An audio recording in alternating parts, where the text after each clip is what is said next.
തിരുവനന്തപുരം നന്ദിയോട് workshop ജീവനക്കാരെ പമ്പുടമ ക്രൂരമായി മർദ്ദിച്ചു. പാർക്കിങ്ങിനെ ചൊല്ലിയുള്ള തർക്കമാണ് കാരണം. പമ്പുടമ മിഥുനാണ് അഖിൽജിത്ത് എന്നയാളെ മർദ്ദിച്ചത്. മർദ്ദനത്തിന്റെ CCTV ദൃശ്യങ്ങൾ 24 ലഭിച്ചു.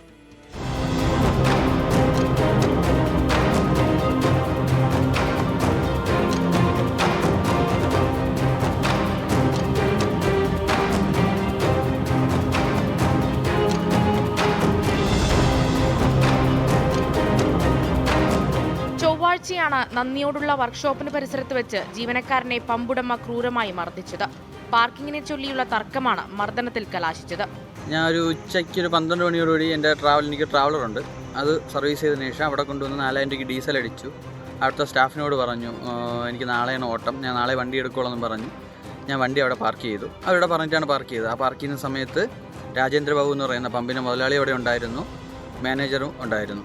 അവരാരും എൻ്റെ വണ്ടി മാറ്റാനോ ഒന്നും പറഞ്ഞിട്ടില്ല. ഞാൻ അങ്ങനെ വണ്ടി അവിടെ പാർക്ക് ചെയ്തതിന് ശേഷം തിരിച്ച് അതിൻ്റെ ഓപ്പോസിറ്റാണ് എൻ്റെ വർക്ക്ഷോപ്പ് ഉള്ളത്.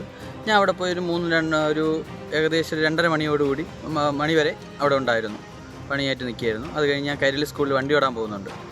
സ്കൂളിൽ വണ്ടി ഓടാൻ പോയി ഒരു 5 മണിയായപ്പോൾ അവിടുത്തെ സെക്യൂരിറ്റി വിളിക്കുന്നു, പമ്പിലെ മുതലാളിയുടെ മോൻ കിടന്ന് ചീത്ത വിളിക്കുന്നു, നീ ഇവിടെ വണ്ടി ഇട്ടേന്, ഇപ്പോൾ എടുത്ത് മാറ്റിയേ പറ്റുള്ളൂ എന്ന് പറഞ്ഞു. ഞാൻ പറഞ്ഞു ഇപ്പം എന്താ മാറ്റാൻ പറ്റില്ല, ഞാൻ അവിടുത്തെ സ്റ്റാഫിനോട് എണ്ണ അടിച്ചപ്പോൾ പറഞ്ഞിട്ടാണ് ഞാൻ വണ്ടി അവിടെ പാർക്ക് ചെയ്തത് എന്ന് പറഞ്ഞു. ട്രാവലർ പാർക്കിങ്ങുമായി ബന്ധപ്പെട്ട തർക്കത്തിന്റെ CCTV ദൃശ്യങ്ങളും പുറത്തുവന്നു. മർദ്ദനമേറ്റ അഖിൽജിത്ത് പമ്പുടമ മിഥുനെതിരെ പാലോട് പോലീസിൽ പരാതി നൽകിയിട്ടും പോലീസ് കേസെടുക്കുന്നില്ലെന്നാണ് ജീവനക്കാരൻ അഖിൽജിത്തിന്റെ ആരോപണം. 24 തിരുവനന്തപുരം.